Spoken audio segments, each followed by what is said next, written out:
In this program, we're going to examine newly revealed historical accounts of the Exodus with a secular humanist view of the event. This alternate account of what happened during the Exodus was written by the Egyptians at about the same time the Hebrews were writing the Torah, or Old Testament. When it was first penned in ancient Egyptian hieratic, this account was called the Great Book. Originally the size of a modern encyclopedia, what remains of the Great Book has been merged with other texts. Consequently, down through the ages, this secular anthology has been known by several names. Today we know it as the Kolbrin Bible, 21st Century Master Edition, and its two abridged editions, the Egyptian texts of the Bronze Book and the Celtic texts of the Coal Book. When read in conjunction with the historical accounts in the Torah, or the Old Testament, a new picture of Exodus begins to form, and it shows us a very human view of what really happened during that event. This program will present this new evidence for you so that you can judge it for yourself. So join me now as we ask the question, did Moses use alien technology to part the Red Sea?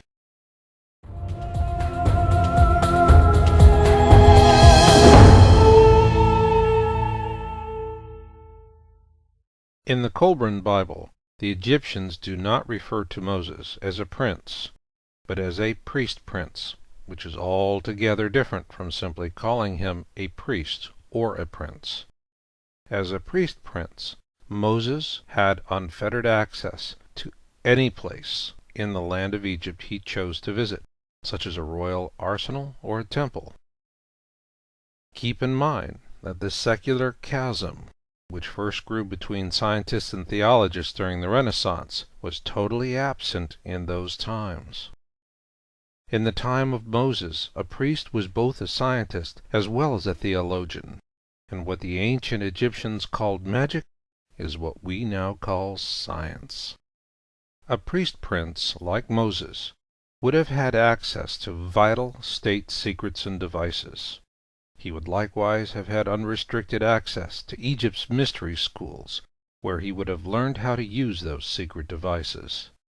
He also would have had unrestricted access to secret historical texts with their accounts of past events and prophecies of future events to come. Now consider this. Egypt during the time of Moses was not a third world banana republic by any means. In fact, it was the most powerful and technologically advanced nation of that time, and Moses, a Hebrew infant rescued by an Egyptian princess, grew up with the finest education and military training available at that time. So what would have Moses learned? He would have learned about the destroyer and the harbinger signs of its return. He would have learned about the alien technologies the pharaohs used to help build the pyramids as well. While some may balk at the notion that alien technology was used, how else can we explain a level of precision in the pyramids that cannot be duplicated with our most advanced modern technologies? So then, which is more alien? A historical fait accompli we could neither explain nor duplicate?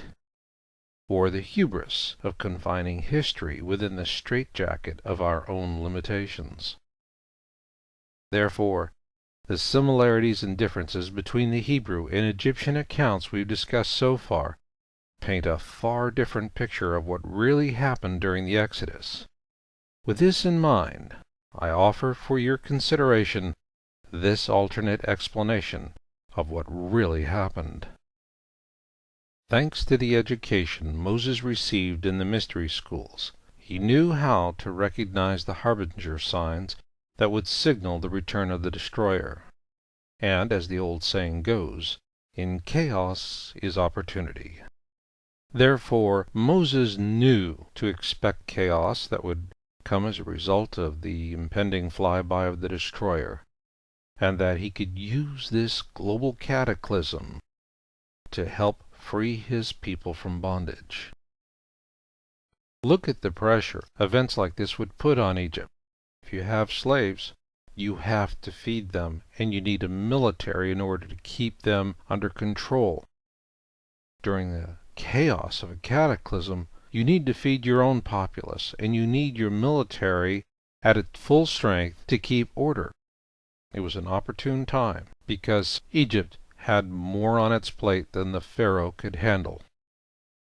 So what it all boils down to is this. If you believe the Hebrew account of Exodus, then God punished Pharaoh for being hard-hearted. If you believe the Egyptian account, Moses shrewdly used a natural catastrophe to free the slaves. And if you go for the latter and not the former, here's where it gets interesting, because now it gets us to the point where we talk about what Moses and the Hebrews took with them from Egypt. Both the Torah and the Kolbrin Bible tell us that the Egyptians gave the Jews gold and silver. However, the Kolbrin Bible offers greater detail and says they also received precious gems and copper. In fact, the Egyptians handed over priest chalices, urns, and ornaments. Why did the Egyptians do this? The Torah says Moses instructed the Jews to ask for these treasures. However, the Kolbrin Bible says the Egyptians gave these items freely because they feared the God of the Hebrews. This was a critical admission by the Egyptians, for in the midst of this crisis, the mainstream of Egyptian society saw their gods as bankrupt and impotent in comparison with the one true God of Abraham, to which the Hebrews prayed. After Moses departed with the Hebrews and many Egyptians who chose to follow this rogue prince of Egypt, the Kolbrin Bible tells us the Egyptian people begged Pharaoh to bring them back to Egypt. In the book of manuscripts we're specifically told, he sought to bring back the slaves, for the people said their magic was greater than the magic of Egypt. So now we have all the peoples of Egypt freely giving the Hebrews treasure out of fear of their God, and then beseeching Pharaoh to return them to Egypt, so that they too could enjoy the protection of this very God from the ongoing natural disasters caused by the destroyer. However, what Pharaoh did next turns all of this into sheer nonsense.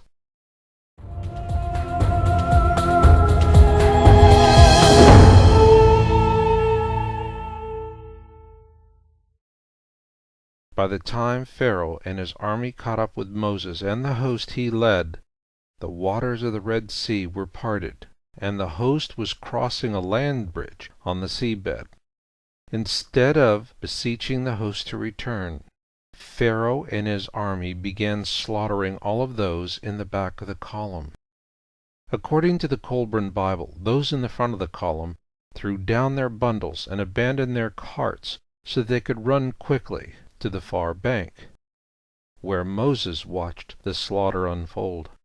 Those in the back of the column not only faced treacherous natural obstacles, they were further slowed by the baggage, carts, and livestock that had been abandoned by the host at the front of the column. Consequently, better than half of the Hebrews and Egyptians that walked out of Egypt with Moses were killed in a horrific slaughter, as Pharaoh and his army frantically hacked and sliced their way across the exposed land bridge of the Red Sea to the far bank. It was then, the Egyptians tell us, that the waters returned and killed Pharaoh and most all of his army. They, like the corpses of the many they had brutally hacked to death, were then washed away. So now we come to the obvious question. Given that the Egyptians freely gave their most precious treasures to the Hebrews, and begged their Pharaoh to return them so that they could enjoy the protection of the Hebrew God, why would Pharaoh commit such a heinous slaughter, and thereby incur the wrath of the Hebrew God? It only makes sense if you as Pharaoh knew that what was really happening had nothing to do with a greater God, but rather a greater technology. Ergo, incurring the wrath of a greater God was a non-starter issue for Pharaoh. So then what could possibly explain why Pharaoh committed this slaughter on the exposed land bridge of the Red Sea? Simply put, alien technology. One that the Egyptians could have come by either by fortune or guile, in which they used to help them build the Great Pyramids. A device so powerful it could be used for military purposes as well. Had Pharaoh, the most powerful man in the world at that time, had come to realize that Moses had taken a state secret with him in order to ensure the survival of the Hebrews, he would have been hard-pressed to get it back or risk it falling into the hands of his enemies. So why did Pharaoh and his army perish? Moses, who had been operating this device from the far bank of the Red Sea, knew he had to act, and deactivated the device, which up to that moment had been parting the waters of the Red Sea with a force shield of some sort. As implausible as that may sound, consider this. The Ark of the Covenant was built shortly afterwards, and it was designed as an electrical device of great power. The ark was framed with acacia, a heavy, hard wood that was used to build mummy cases in Egypt, because insects would not destroy it. This wood also happens to be a very effective insulator, and this acacia frame was clad inside and out by gold, which happens to be incredibly effective as a radiation shield. In fact, NASA uses gold to keep our astronauts from dying from radiation, and we couldn't have gone to the moon without it. Further to this, the physical dimensions of the ark are reminiscent of the devices used to build early radar systems during World War II. The ark was an electrical design, and theoretically, its immense capabilities could have been used to amplify the power of a small device by several orders of magnitude. When you're fleeing for your life, you need every advantage you can get your hands on.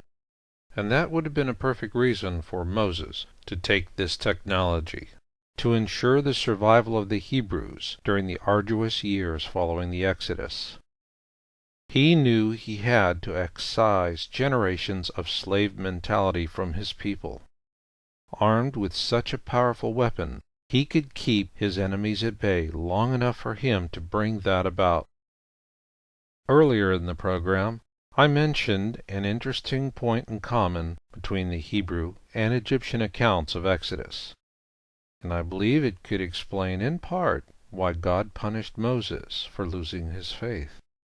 But is that really what the story is all about?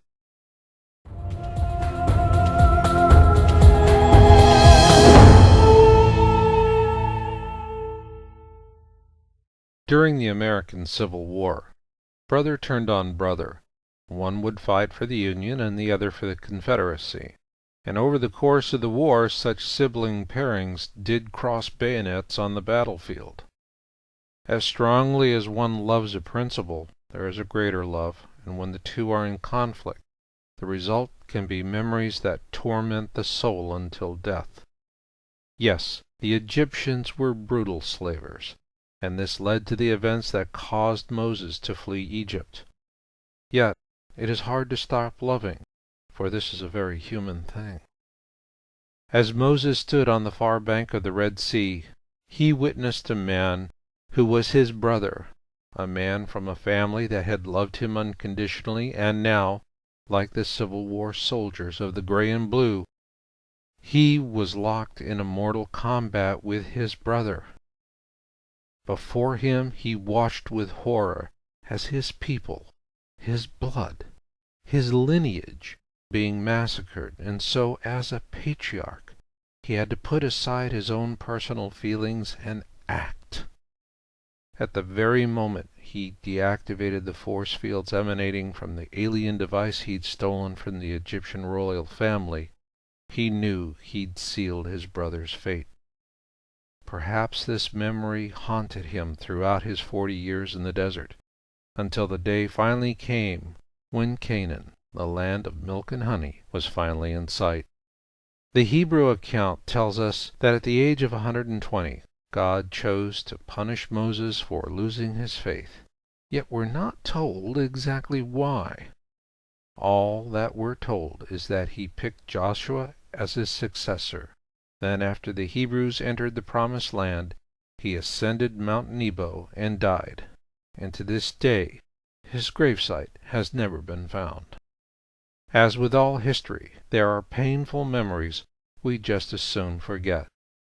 Perhaps the given name of the Pharaoh of Exodus was expunged from the Hebrew and Egyptian account by mutual agreement.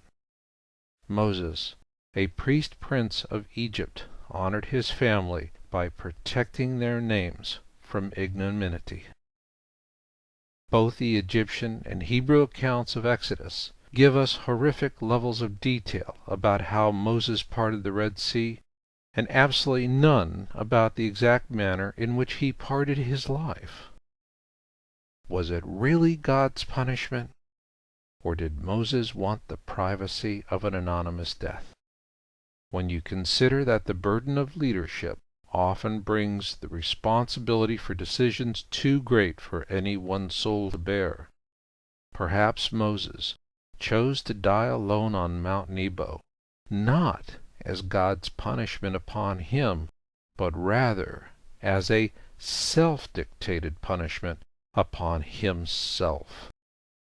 Perhaps as he sat atop Mount Nebo, knowing his people had entered a new land to begin a whole new chapter in the book of life, he could finally lay down the mantle of responsibility and put himself right with his own demons.